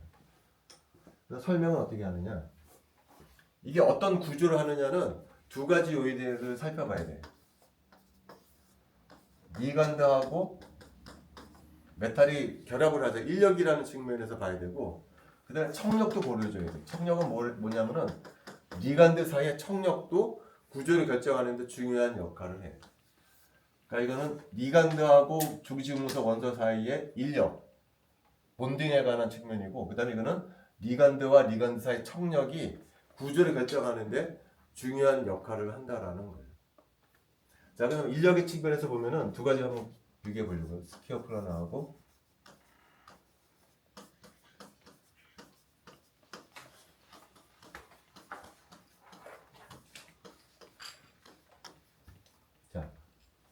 인력적인 측면에서는 두 가지 구조 중에 뭐가 더 유리하냐면은 스퀘어 플라너 구조가 더 유리해요. 왜 그러냐? 에너지 주진이 어떻게 된다고요? 둘, 하나 이렇게 된다 했잖아요. 그리고 요 4개 오비탈 에너지는 상당히 아래쪽에 있다 했잖아요. 상당히 안정된 오비탈의 전자가 채워지기 때문에 얘는 상당히 안정된 구조예요. 근데 테트라헤드라는 어떻죠? 8개 전자가 어떻게 돼? 아래쪽으로도 채워지면 어떻게 돼? 위쪽도 채우잖아요. 위쪽도.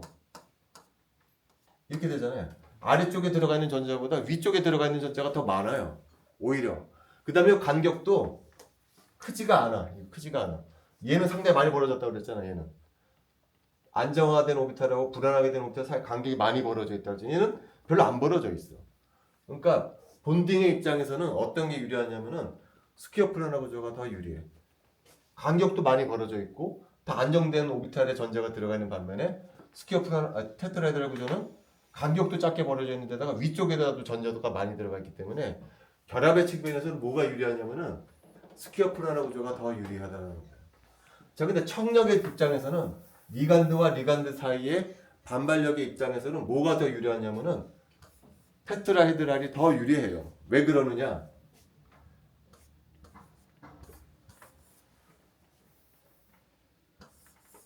여기 리간드가 이렇게 있거든요. 테트라헤드랄이라고 그러면 이렇게 되겠죠. 요 각도가 몇 도죠? 여기는 90도고 여기는 몇 도인가요? 109.5도인가요? 뭐가 더 벌어져 있냐? 뭐가? 얘가 더 벌어져 있다는 거죠. 리간드 청력은 리간드와 리간드 사이 청력인데 뭐가 더 벌어져 있는 거예요? 테트라헤드랄이 더 벌어져 있어요. 그러니까 반발이 스퀘어 플라너 구조일 때보다는 테트라헤드랄일 때가 리간드가 사이가 더 벌어져 있다는 거예요. 그러니까 이때는 뭐가 더 유리한 거예요? 반발력을 최소화시켜주는 구조는 스퀘어 플라너 구조라기보다는 테트라헤드랄 구조라는 거예요. 그러니까 본딩의 입장에서는 뭐가 유리하냐면 스퀘어 플라너 구조가 유리해요. 그러나 리간드 사이 청력 입장에서는 뭐가 유리하냐면 테트라헤드랄이 더 유리하다라는 거예요. 그래서 지금 우리 뭐하고 뭐를 비교할 거냐면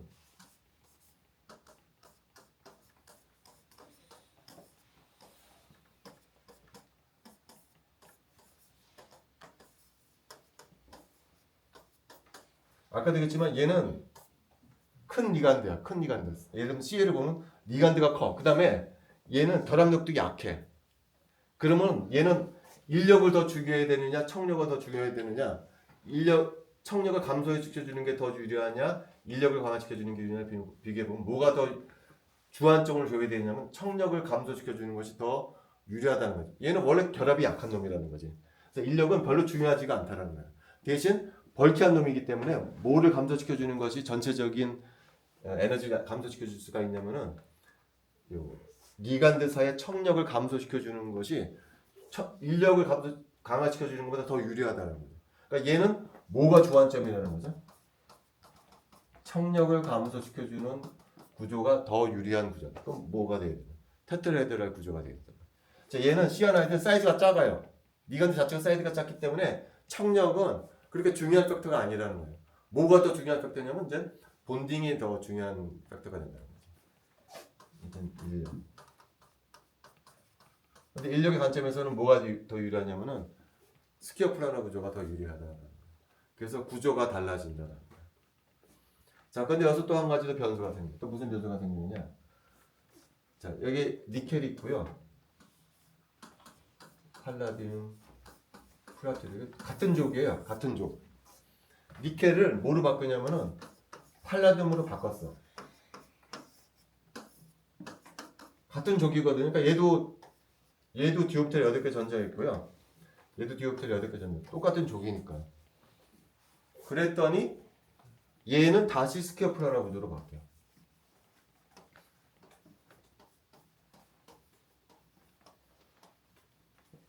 얘가 아까 뭐라고 그랬죠? 청력을 감소해줘야 되기 때문에 어떤 구조라고 그랬냐면은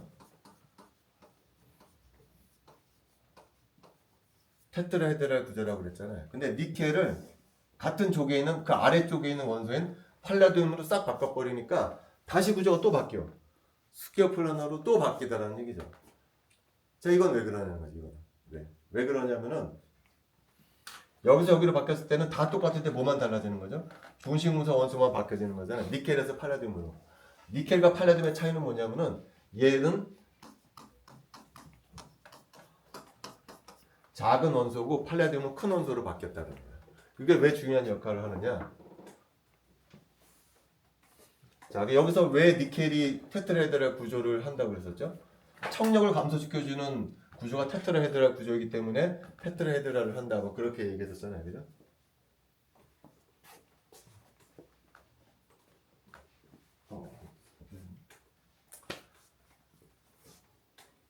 지우고 있을게. 자, 니켈하고 팔라듐을 비교하면 이런 거야. 니켈은 팔라듐에 비해서 작은 원소예요. 반면에 팔라듐은 어떤 원소냐면은 굉장히 큰 원소. 니켈에 비교해서 팔라듐은 상당히 큰 원소다. 그럼 똑같은 클로라이드가 들어가 있어.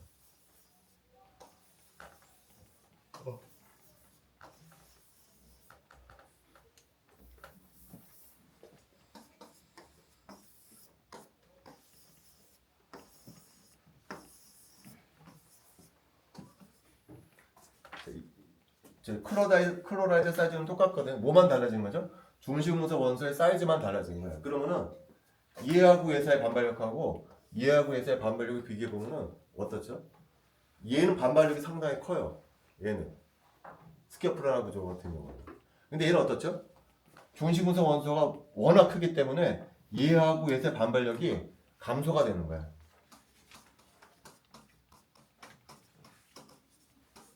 얘는 반발력 감소. 똑같은 클로라이드지만 중심문서 원소의 사이즈가 커지면서 리간드 사이의 반발력이 감소가 된다는 거예요. 다시 말하면은 중심문서 원소의 사이즈가 커지게 되면은 반발력은 청력은 별로 중요한 팩터가 아니라는 거죠. 이제는 리간드에 상관이 없죠.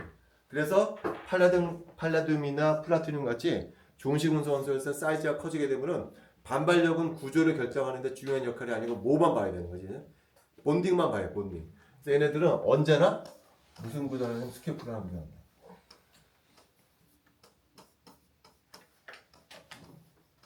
얘는 리간드랑 상관이 없이 무조건 스키어프라나 구조를 해. 청력이 별로 중요한 팩터가 아니기 때문에.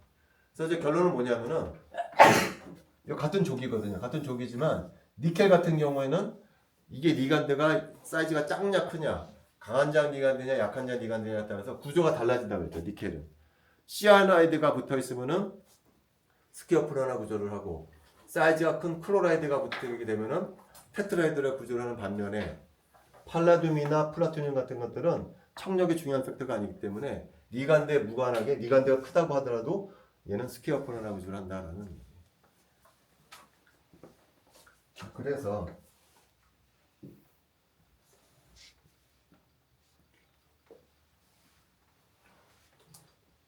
정리 한번 해볼게요. 니켈에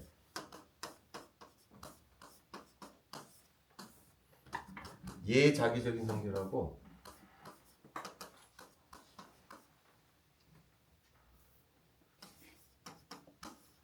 여기 자기적인 성질이 달라. 얘는 파라마그네틱해. 얘는 다이아마그네틱해. 이거 어떻게 설명이 된다고요? 구조가 달라진다고 설명해. 얘는 스키어프라나 구조고 얘는 테트라헤드랄 구조다 라고 설명해 줘야 되겠죠. 그 다음에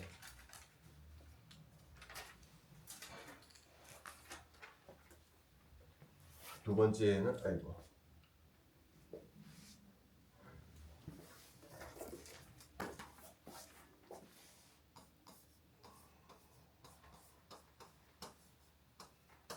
쓰리 마이너스 하고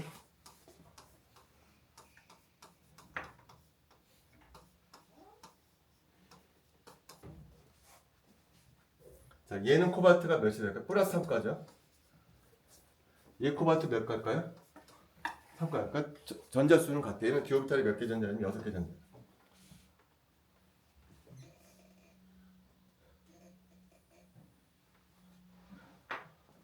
디오피탈이 6개 전자고 얘도 디오피탈이 6개 전자가 있어요. 똑같이 왼쪽 화합물이나 오른쪽 화합물이나 코발트에는 6개 전자가 있는 자기적인 성질이 달라. 얘는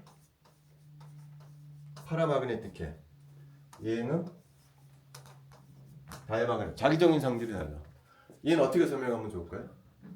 얘는 파라마그네틱하다, 얘는 다이마그네틱하다.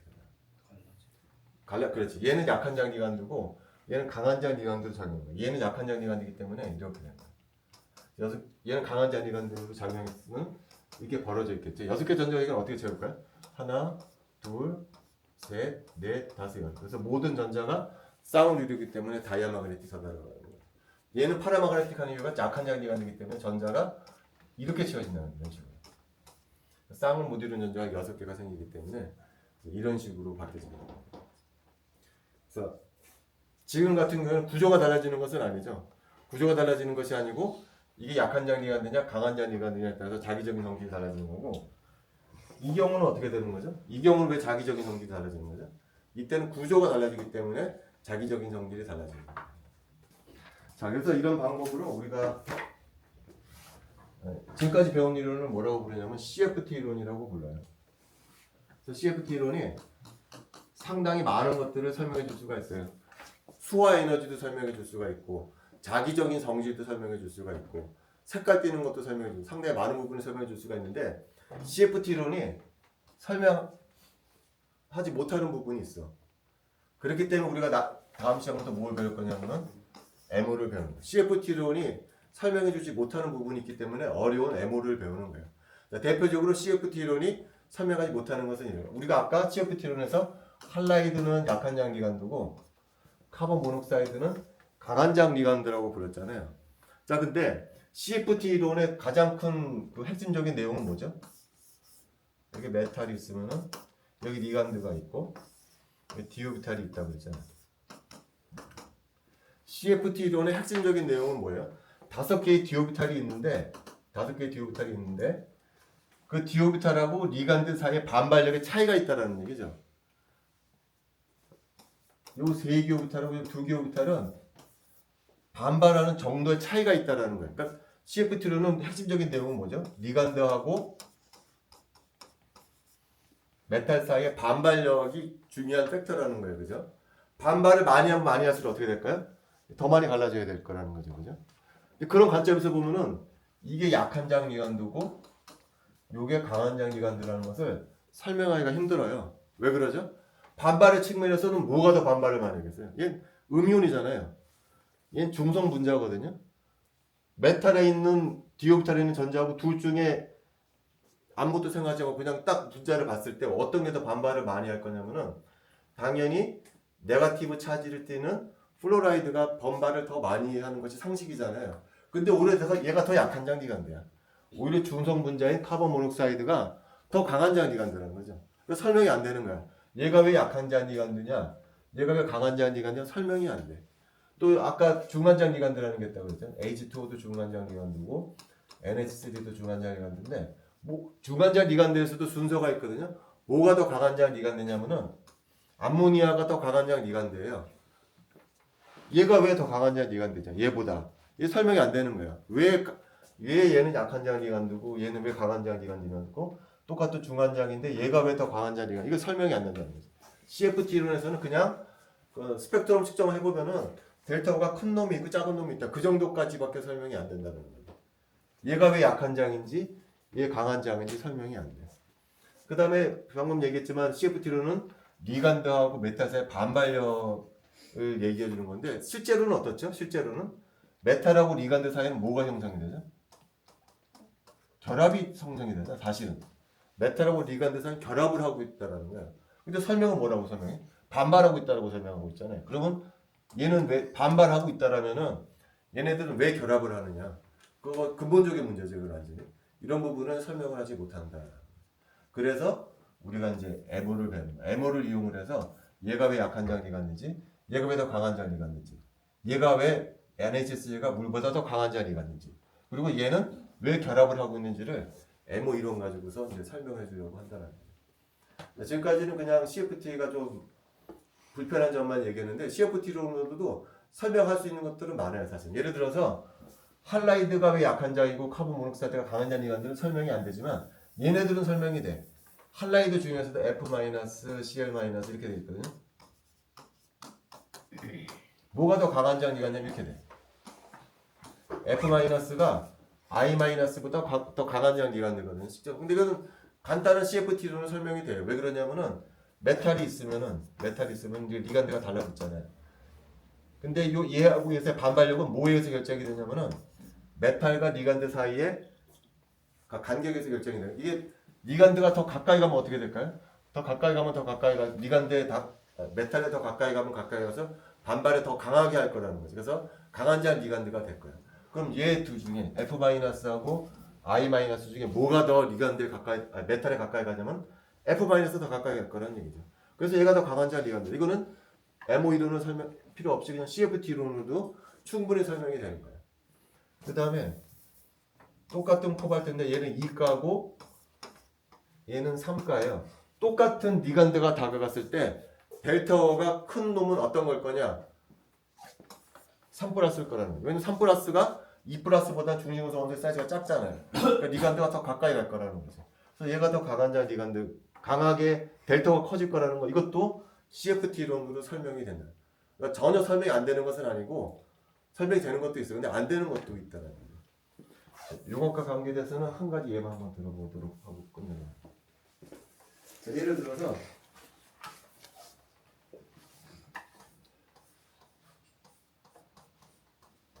물이 6개가 붙어 있어요. 자, 얘는 산화수가 몇이냐면은 2가예요. 그래서 디오부탄의 전자를 세보면은 7개의 전자가 들어가 있어요. 그리고 얘는 자기적인 성질이 파라마그네틱한 것으로 알려져 있어요. 전자 특징은 어떻게 되냐면은 하나, 둘, 셋, 넷, 다섯, 여섯, 일곱 이렇게 해야 될까요? 그런데 한 가지 실험을 해. 그래서 전자를 하나 더 빼. 하나를 싹 빼. 그래서 뭐를 만드냐면은 3+를 만들어요.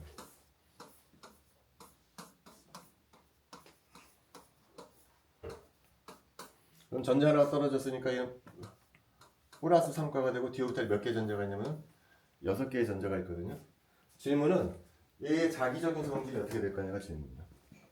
코발트 2+는 파라마그네틱한데 전자를 하나 빼서 D6가 됐다. 그러면 얼뜻 생각하면 어떻게 돼? 아, 전자 하나가 빠져나갔으니까 여기는 전자 떡 빠져나가야 되니까 여전히 파라마그네틱할 거다라고 생각할 수가 있잖아요. 근데 얘는 파라마그네틱하지가 않아.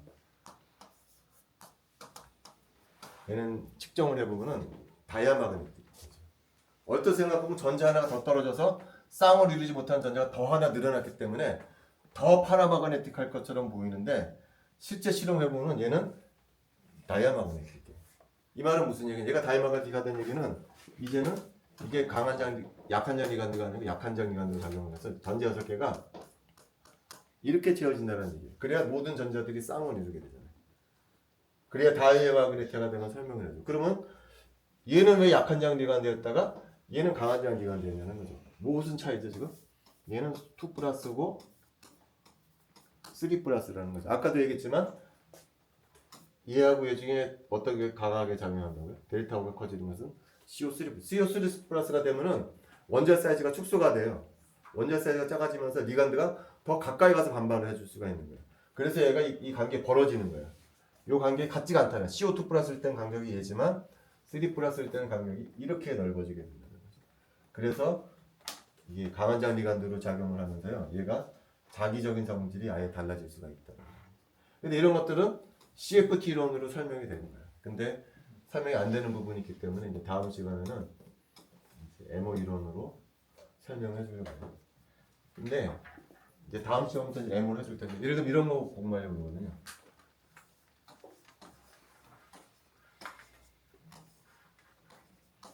요것에 MO를 구하려고 하는 거예요. 근데 우리가 저거 MO를 구할 때 참고해야 될 것이 뭐냐면 우리가 6장에서 3원자 분자의 MO를 배운 적이 있어요. 예를 들면 베릴륨 하이드라이드.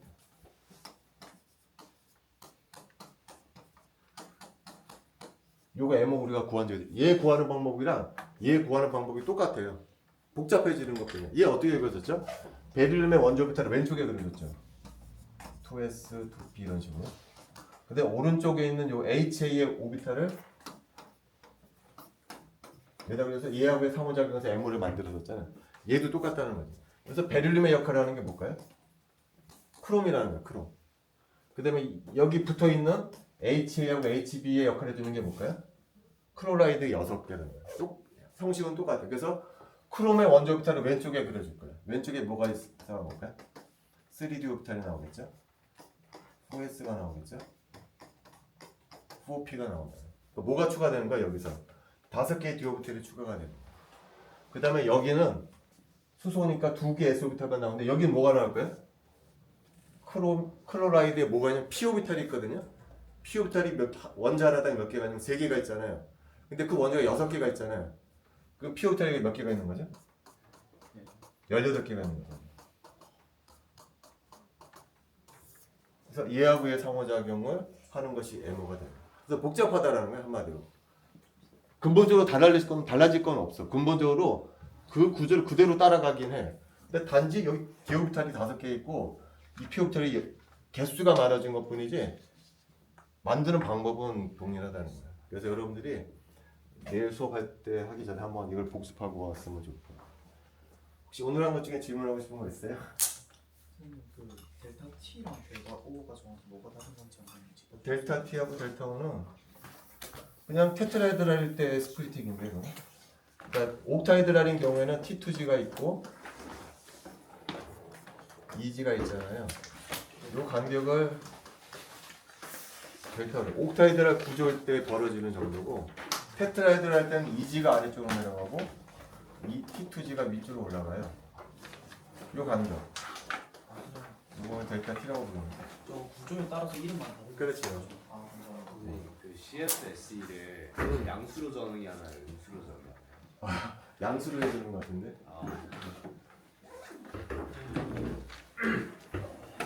예를 들어 이제 아까 COH CO 플러스랑 3 플러스 할 때 병인처럼 하는 그래. 그거를 그냥 외워야 되나 이걸 그냥 아까도 얘기했지만 CO 플러스하고 CO 플러스를 비교했는데 얘가 더 크게 좀 기억하고